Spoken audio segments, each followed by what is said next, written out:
આણંદમાં ભારે વરસાદથી તારાપુરમાં પાણી ભરાઈ ગયા છે। સાબરમતી નદીના પાણી તારાપુરના 14 ગામમાં ફરી વળ્યા છે। મેલરામપુરા, કાનાવાડા, ખડા, રીંજા, નભોઈ, પેચગામ, ચિતરવાડામાં પાણી ભરાઈ ગયા છે। પાણી ભરાતા ખેડૂતોના મહિનાઓની મહેનત છે પાણીમાં ગઈ છે।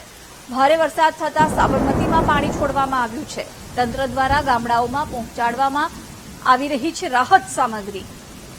ખેડૂતોની મહેનત પર પાણી ફરી વળ્યા છે, જેના કારણે ખેડૂતોની મુશ્કેલી વધી છે। સાબરમતીના પાણીએ તબાહી મચાવી છે। તારાપુરના 14 જેટલા ગામોમાં પાણી ફરી વળ્યા છે। ખેડૂતોના ખેતરોમાં પાણી ભરાઈ જતા પાક ધોવાયો છે।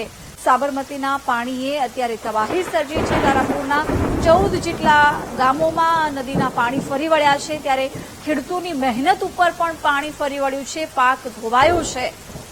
ત્યારે હવે તંત્ર દ્વારા ગામડાઓમાં રાહત સામગ્રી પહોંચાડવામાં આવી રહી છે।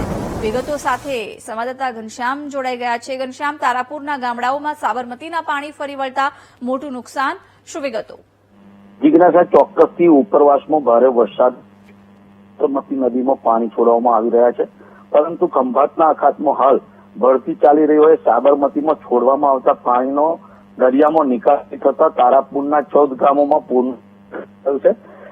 ખાસ કરીને વાત કરીએ તો તારાપુરના મેલરામપુરા, નભોઈ, રીંજા, કાનાવાડ, ચિતરવાડા, ખડા, પચેગા ગામોમાં સાબરમતીના પાણી ફરી વળ્યા છે, જેને લઈને આવા ગામોના રસ્તાઓ બંધ, સાથે સાથે જે ડાંગરની રોપણી કરી હતી તે પણ ડુબાણમાં જવા। જોકે તંત્ર દ્વારા આવા ગામોમાં જીવન જરૂરિયાતના તમામ ચીજ વસ્તુઓ ટ્રેક્ટર દ્વારા પહોંચાડવાની વ્યવસ્થા કરાઈ રહી છે, પરંતુ વીજળી અને પાણીની મોટી સમસ્યાઓ સર્જાય છે। હવે ખંભાતના અખાતમાં જયારે ભરતી પાછી થશે ત્યારે જ સાબરમતીના પાણી ઓસરશે તેમ હાલ લાગી રહ્યું છે। જિજ્ઞાસા, જી બિલકુલ ઘનશ્યામ, આભાર જાણકારી આપવા બદલ।